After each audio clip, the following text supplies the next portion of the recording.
Hey everyone, thanks for watching. Really excited to continue this weekly series with Jonathan Twomley. How you doing, sir? I'm great. How are you? I'm doing very well. Thank you so much for giving us a little bit of your time every Tuesday. I guess I could still call it morning. It's morning for me, kind of early afternoon for you, but I No, appreciate it's that. still morning. It's Oh, 11 o'clock. Yeah. good. Still morning. Good.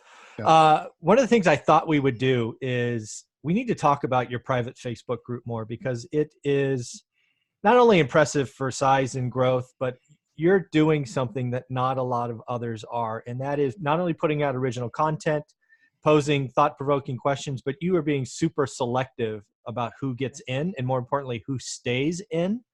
So why don't we talk about that first? And then we're going to go through 3 of your questions of the day, just to give everybody a taste of what you're doing in this group.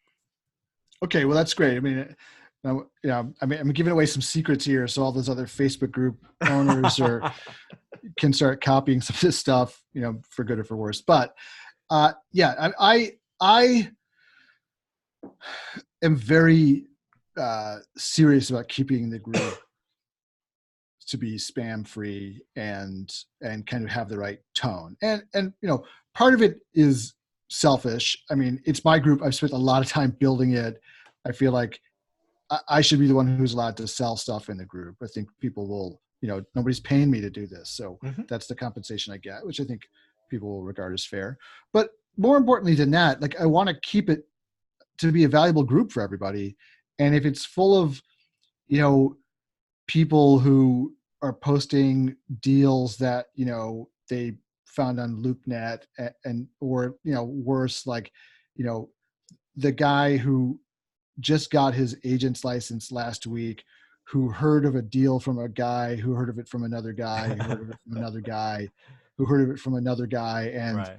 It's a $50 million deal. And this new agent thinks like, hey, I'm going to make $1 million commission and be set for life with like one post in a Facebook group. Like that doesn't help anyone.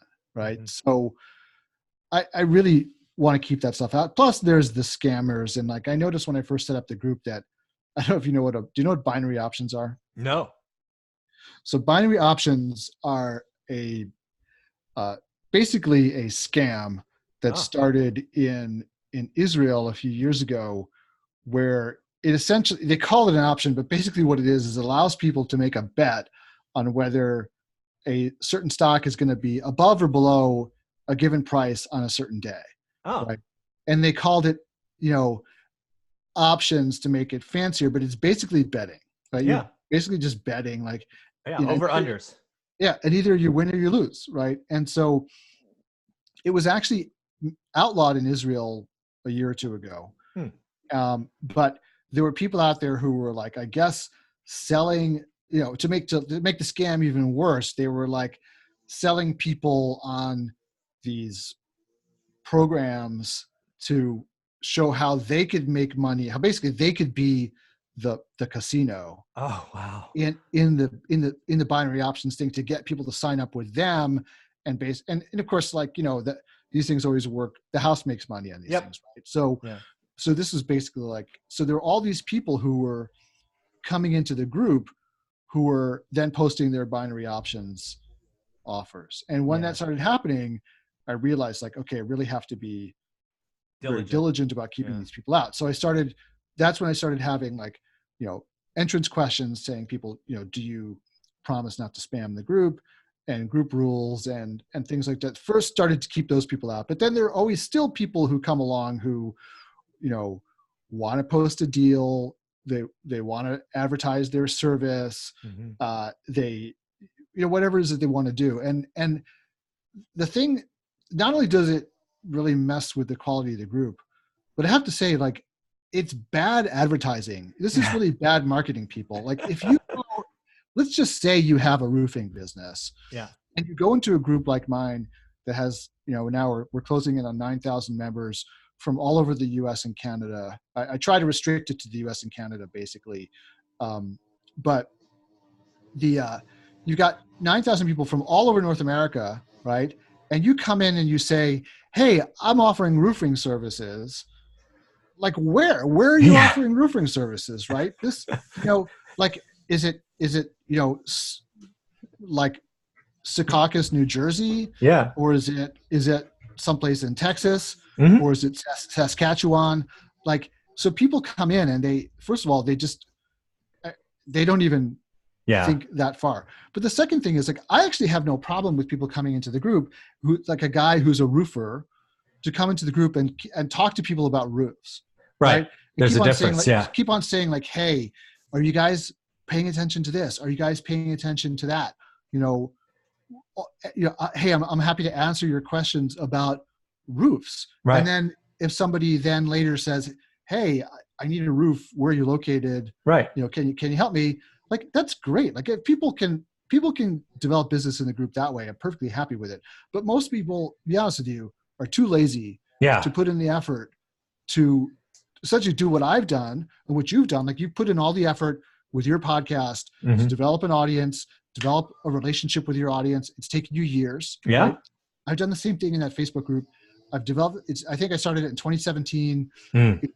It's like every day I'm in there curating the posts, letting the right people in, keeping the wrong people out, booting out the people who abuse the group, and providing value for people. And as a result of that, people, have decided that I know a little bit about what I'm talking about, and they want to join my paid group, or they want to invest with me, or whatever it is that they want to do. Right.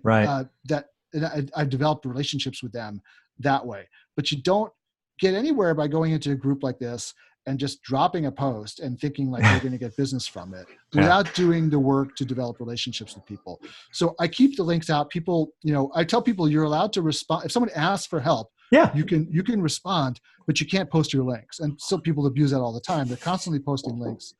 And, again, like, I want to keep it link free because if you don't, then it'll just be overwhelmed with everybody dropping links and it just loses all its value. And if you look at some of these other groups out there, that's what they have. It's just a bunch of people promoting their junk, and it doesn't provide any value to anybody. Yeah. I've, again, right, Facebook, social media, whatever, is one of those things that you can join lots of groups, but I've exited lots of groups when they get, I don't know, spammy or linky or whatever you want to call it, right? When it really stops being about helping and it becomes more of a splash page of just nonsense. I don't have time for that. So I exit a lot of groups.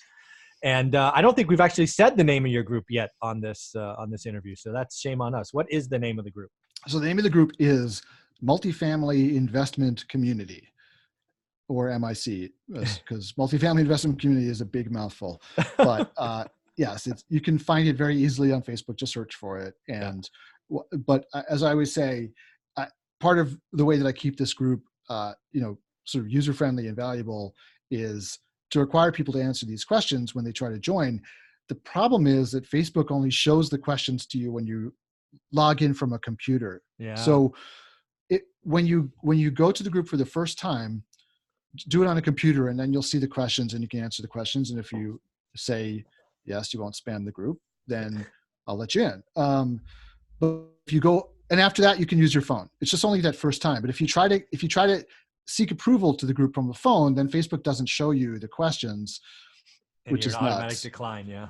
Yeah, which is also nuts. I don't understand why Facebook does it this way, because they are trying to promote groups as a way to keep engagement on Facebook, right? So groups are actually a big thing for Facebook now. Yeah. But the idea that they're not showing this on phones when everybody's on mobile just doesn't make any sense. My guess is that will be fixed in the next 90 to 180 days. That's too much of an idiotic miss, but that's okay. It's been years though. Actually, oh, yes. Oh my goodness. So I thought you were going to say it's going to be fixed in the next 90 to 180 years.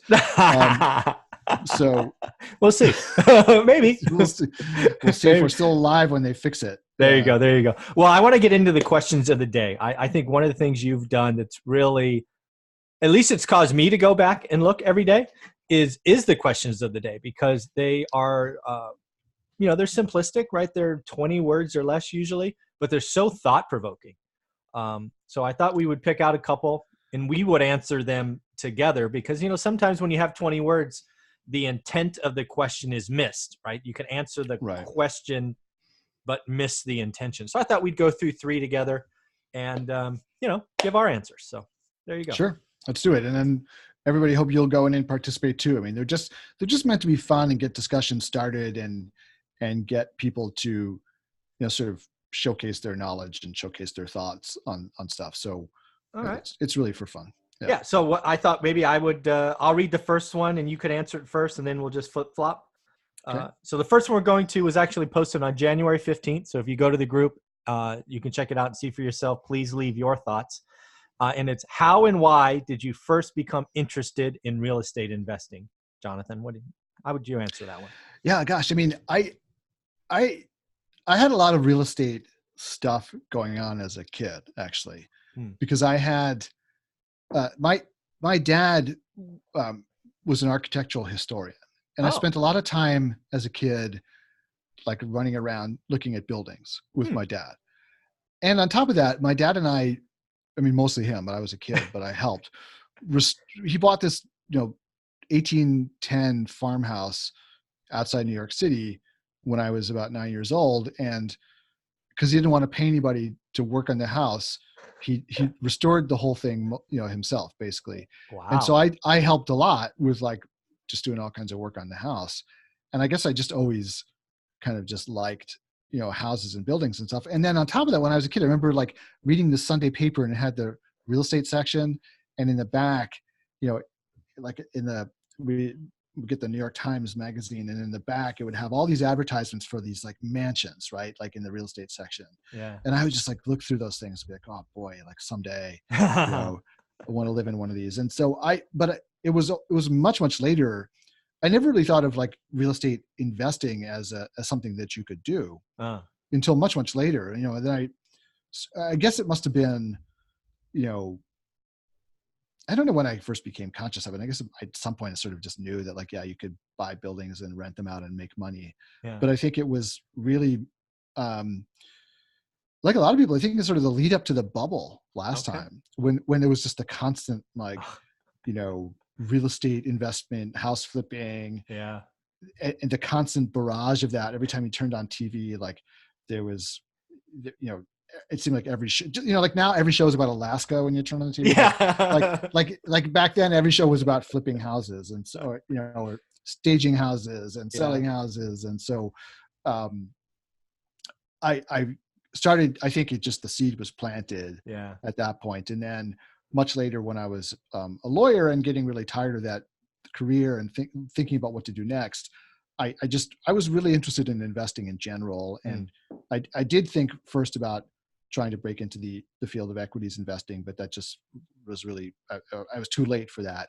Real estate is, because that's much more of like a career path thing. Like you have to go to like start as a junior analyst or go to business school and get in that way. It's not like something that you can suddenly do as a career changer when you're 40. But the great thing about real estate is like real estate is very democratic in the sense that it doesn't require any kind of,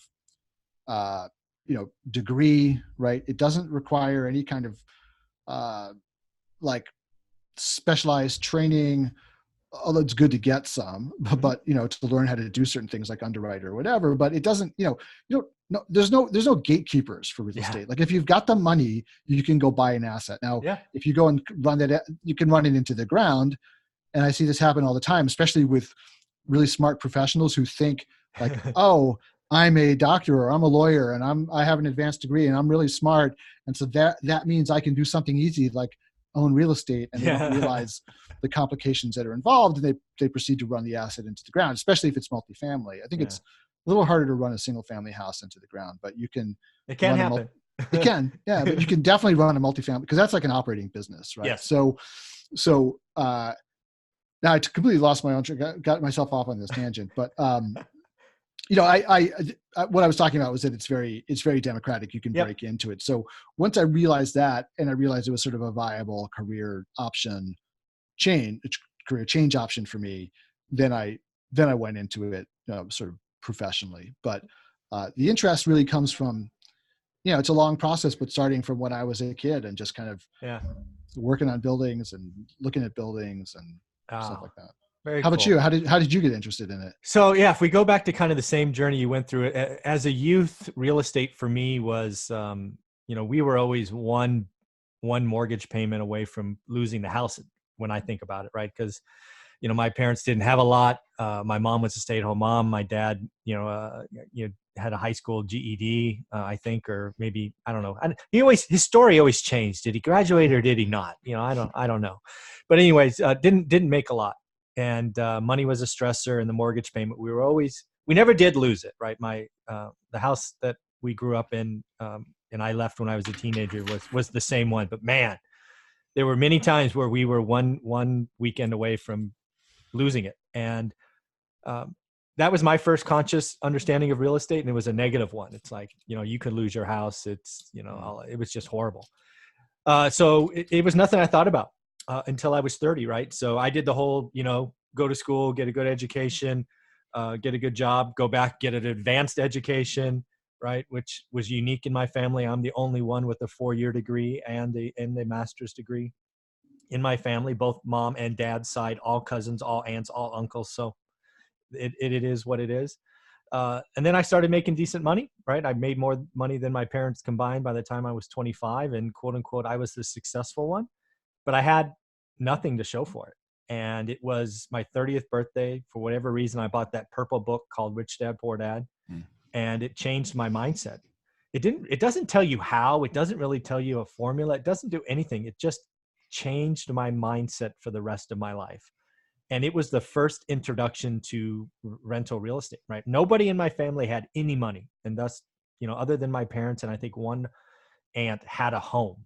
So my family's full of renters. And that book changed my life. And I bought it hook, line, and sinker. I went out and became a one house at a time, and I didn't know any better. So I bought 3-bedroom, 2-bath homes, and I bought them until I couldn't afford to buy them anymore because the market got crazy. So, I started in 2003, never thought about anything other than single family homes until 2008. And thankfully a real estate meetup introduced me to the idea of small multis. And, we went into multifamily at the absolute right time because we kept our equity that was fake because of the run up. And, we went from 8 to 80 units in about a year with no new capital, all 1031 exchange, and life's been great ever since. So, why I got in was I was convinced that I would be better off than anybody in my family if I just got 4 to 10 houses. That's all I was thinking about. I didn't think about financial freedom. Wasn't even a concept in my brain. It's just, I want to buy the next one. I'm going to buy the next one. So we sacrificed, lived way below our means. We weren't fancy. We just sacrificed for 15 years. I think we may get sidetracked and off the topic of the questions because there's maybe more interesting things to talk about, but I really want to ask you, well, first of all, you mentioned this idea of living below your means, and that's really critical, I think, to any kind of business success, because, for instance, when I lost my job as a lawyer, and I think everybody who knows me knows that I was dying to get out. So I wasn't unhappy about losing my job. I even tried to quit, and it's funny, like not too long before they fired me, I tried to quit, and then they convinced me to stay. and then they let me go like 6 months later. The reason that I was then able to go into, launch my own business was because I had spent the last 5 or 6 years living really far below my means, very small mortgage, didn't own a car, didn't do any of the stuff that people, that other lawyers were doing. And my wife didn't work either. And, I was looking around, I'd be talking to my colleagues, and, it'd be like a 2-lawyer family, and they were making, $500,000-$600,000 a year together, and complaining about, we don't have any money. Like, how could you not have any money? You make twice as much money as me combined. Yeah. And I'm saving a ton of money. Like, how could you not have any money? And then you talk to them, and it's like, well, they both had an Audi, and they had a summer house, and the kids were all in private school, and they couldn't make, they spent every penny they had. They couldn't make money fast enough to save anything. And they couldn't have survived losing one of those incomes. Right. And so, but meanwhile, here I was just like banking all this money, and so when I lost my job, I didn't have any pressure to go find another job for a while. So I knew I could devote a couple of years to trying to build a business before I'd be in a situation where I had to go find a job. Yeah. And fortunately, even though I've had, some very rough times, there were the times where I felt like, hey, I'm in the clear now. And then suddenly something went wrong. And now I couldn't pay myself for my properties anymore. Right. Because some unexpected expense came along.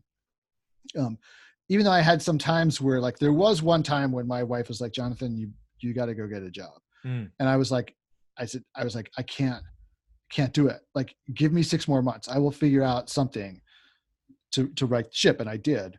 But I never, since then, thank goodness it's been almost 9 years now. Wow. I've been on my own without having to work for another person. And that's been great. But the source of that originally was living below your means. Right. Yeah. So yeah, it is, it's a linchpin of what we did. I mean, a lot of people ask, how you did it, right? We replaced 2 6-figure incomes over 15 years. We live in a ridiculously expensive part of the country, right? Google is less than a mile for me. Facebook's less than 5 miles. Our neighbors are Google and Facebook and Apple employees. So it's ridiculously expensive here.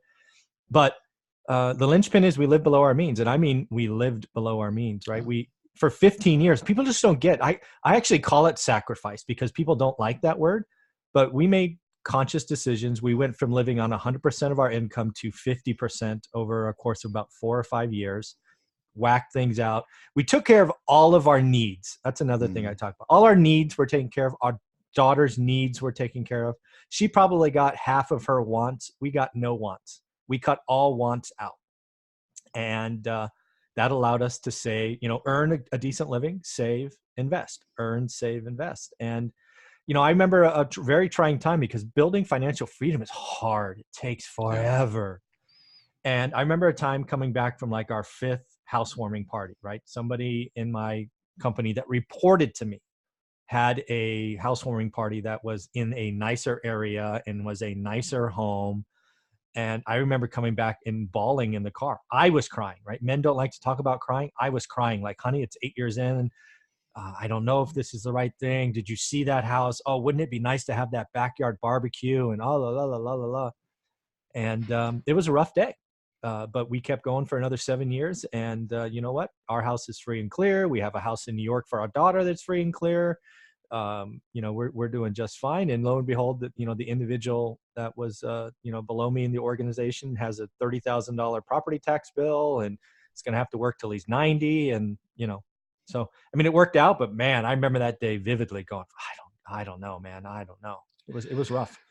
Yeah. No, I mean, when we were looking, we actually bought our apartment right before the bubble crashed. So we bought literally at the top of the market. And it was really, and actually the thing is that, I kicked myself because I actually saw it coming. Like I saw the signs had already started. Okay. That things were, because the bubble had started collapsing elsewhere, but New York was a little bit late. Okay. And I saw what was going on, but my wife was pregnant. Oh, yeah. We were living in an apartment that she really wanted to get out of. And she's like, we have to buy something like now. Yeah. You had a compelling event. Yeah. And she's like, I do not want to have this baby in a rental apartment. I want our house. Right. So we went and we looked all over the place and we were looking in Brooklyn and we wound up, choosing a neighborhood that was a little bit kind of out of the way. It wasn't like a prime neighborhood. It was sort of like next to a prime neighborhood, so we consciously like lowered our, didn't buy a house, which is what I really wanted. We didn't buy, in like the prime area, which, we bought in kind of an area where there wasn't a whole lot going on at the time. It's changed a lot since then. We were fortunate, but we consciously made a decision that we were going to spend as little money as possible buying an apartment that was like a decent apartment in a decent school district.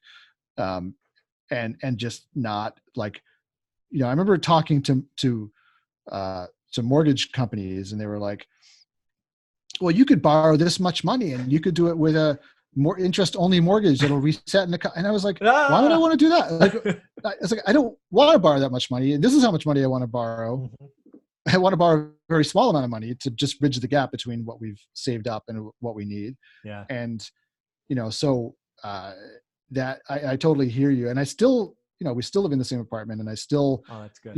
I still get that house envy. And when I go, to friends' houses and they have their brownstone and with the big backyard and the whole thing, it's like, oh God, well, I wish, maybe someday, but I would only do it when I felt like it was like I was not stretching at all. Like I would not stretch to do it. I would only do it if I just felt so comfortable that I could continue to save money and live within my means. So it's, financial freedom involves, like you said, it involves some sacrifice. It's not something that happens because it doesn't happen instantaneously, and it doesn't happen because you suddenly make a ton of money. It happens because you're conscious about what you're spending. Yeah, no question. What you spend is far more important than what you make. Wealth takes time. Income can be quick.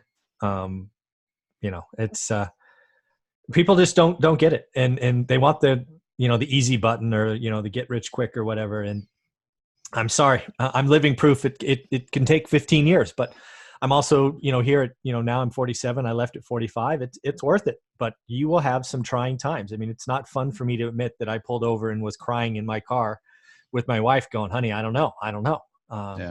But it is what it is. So I want to ask you another question, which I thought of because of what you were talking about. And so you were saying that you're the first member of your family to go to college, and you're much better financially off than they are. Like my family, everybody was a teacher, right? So they knew nothing about money, right? And even to some extent, money was kind of, I think, from my family, there was a bit of resentment towards people who chose to go after money. Oh, yeah. As opposed to doing something that was like public service oriented, like my parents had both chosen to do.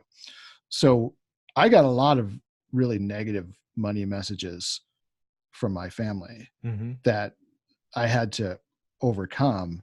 I'm wondering if you like, what was the programming that you were getting as a kid? It was funny because I've thought about this a bunch, and it's kind of an oxymoron, like jumbo shrimp. It's kind of weird.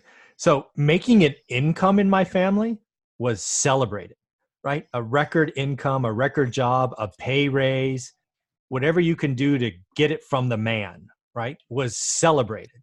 However, wealth was, I don't know, toxic, not okay. It's really weird, the programming.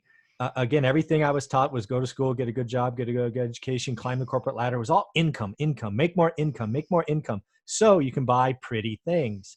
But wealth was never talked about, ever. I mean, like, I can't think of a single conversation I had until I was 30 with anyone, and still to this day, no one in my family talks about money or wealth. It's uncomfortable. How much they don't get, right? My dad's on record saying that he'll work until they carry him out. He's going to have to, because he's never saved anything. The only thing that saved my mom is that she that house that we struggled to keep was bought in the Silicon Valley in the 70s on a GI Bill for 17 grand that she sold for $1 million. That saved her. That was luck. So it's funny. Even sitting here today, you and I have talked about money and wealth more than anybody in my family. But again, they still celebrate income, right? I still see the messages about, hey, my niece or nephew got a job and, oh, they got a raise. I'm like, you guys are talking about the wrong things. It's not about the income. But that's my programming. Yeah, no, that's really interesting. I mean, I'm trying to think, there was definitely like in my family, like to get a job thing, although not in the corporate world, because that was seen as bad. Right. And when I went to law school, that was definitely kind of controversial in my family, because I was going into like the private sector, and not devoting my life to public service. And so it was, I don't think it never really came up. I think my family, even though they never said so, I think they had the kind of the public service mentality of like, go get a job and you have benefits and you have a pension. And like, that's not an investment. I think, like in terms of investing, I think the only thing I ever heard about my parents ever say about investing was that my mom at some point when I was a teenager, she said, "Oh yeah, someone once gave me a tip on a stock and I bought it and I lost money. And I never did it again." And, the irony is that both of my parents, their pensions wound up doing extremely well because they're just at the right age where the stock market boom, like their pensions did super, super well because of free money and blowing it up. And so they, in spite of themselves, they wound up doing okay because of what happened with pension funds. Yeah. The public employee pension funds just did really well, but there was never any talk about investing in anything. And so if anything, there was a kind of like, there was just a negativity definitely towards wealth and wealthy people. Oh, yeah, and for sure. Just there was like a resentment and kind of some idea somewhere that like, if you were wealthy, it was just going to turn you into a bad person, so every wealthy person was like, like Scrooge or something, something, or legit. Or like from It's a Wonderful Life. What's his name? The Lionel Barrymore character. God, I know exactly what you're talking about. Yeah, I know. I love that movie. Anyways, Mr. Potter. Potter. Yeah. Yeah. So. Oh, it's funny. Yeah. So I had to overcome a lot. And so follow-up question to that is, what did you, with your children, with your daughter, how did you change things? Like, how do you talk to her about these things? So that's a very good question. So what we focused on, so again, right, let's sort of just paint the full picture, right? So when she was a child, say sub 10, it wasn't always easy, right? Because we didn't have money yet, right? It was like, do we, diapers or food or, whatever, right? There were some tough choices. But as we started to get into real estate investing, I think she was 8, 9 or 10, maybe 11. We started bringing her along to kind of introduce and have the discussions. And we would talk about money. We would talk about rentals. We would talk about cash flow. As she turned into an adult, went off to college, she again had all her needs taken care of, plenty of her wants. She understands it, but she is not motivated by money. She is an artist and she is an illustrator. She is following her passion. And I remember a conversation I had with Olivia, my wife, when she was a junior in high school. It's like, what is she going to do? Because she just introduced the idea that she wants to go to art school, University of Pennsylvania, I don't know, somewhere in Pennsylvania, UPenn, I think. That's not the name. Well, anyways, in Pennsylvania. And I'm like, how's she going to make any money, right? This is dad who came from a mindset of, you've got to have a marketable skill because it starts with income and then it becomes wealth. And Olivia came in and said, no, we're going to focus her on being happy. We have enough, which at some point she is going to get, that she'll be fine. You and I were so unhappy, working. Let's see if we can change the equation and focus on happiness. So I gave up begrudgingly because when in doubt, the wife wins. And literally she was stomping on my chest. My daughter's going to do what she wants to do and blah, blah, blah. I'm like, okay. And it's worked out. She's almost 30 now. And near as I can tell, she's happy. We're actually going on a family vacation here, leaving tonight.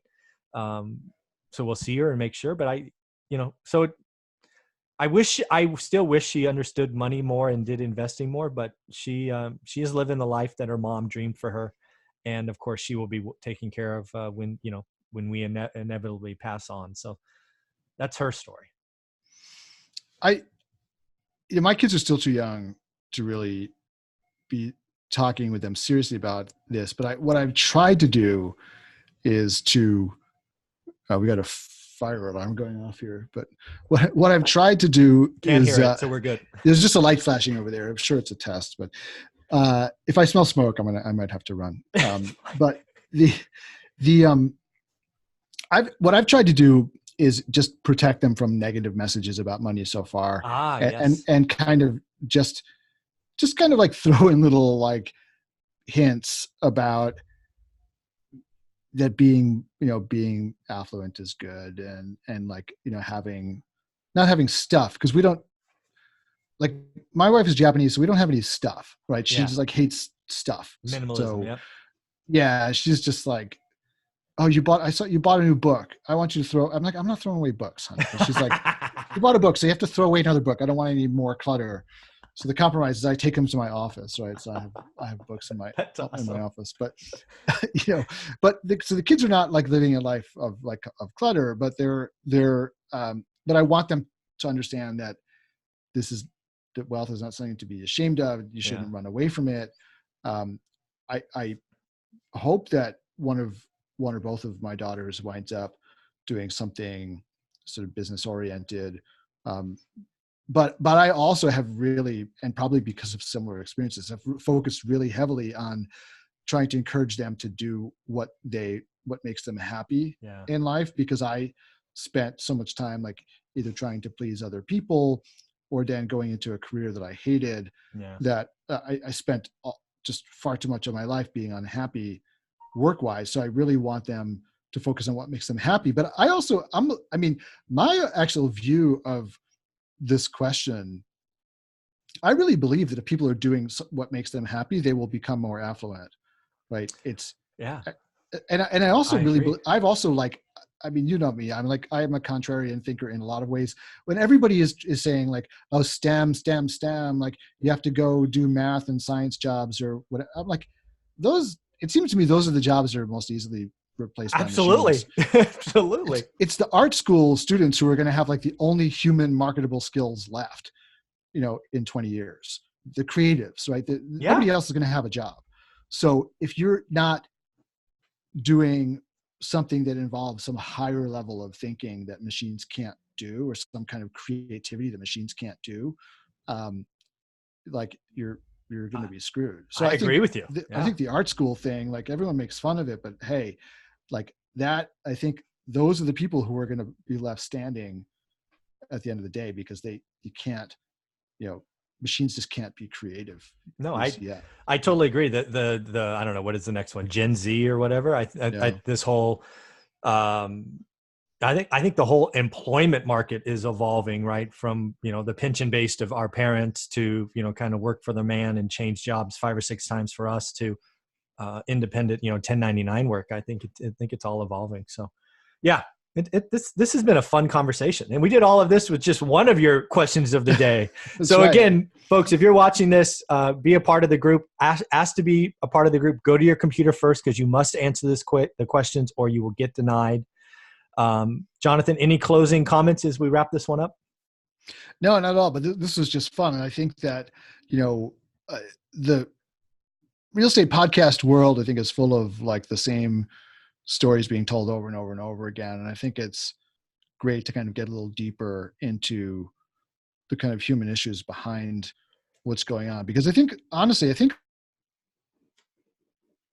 real estate are struggling not just with, well, how do I find the deal or how do I find the money? But I think they're struggling with deeper stuff like, is it okay to be a landlord? Like, am I going to be a bad person if I kick somebody out because they don't pay their rent? Or, there's a lot of the relationship to money and the relationship to wealth, the relationship to owning stuff, the relationship to being the man.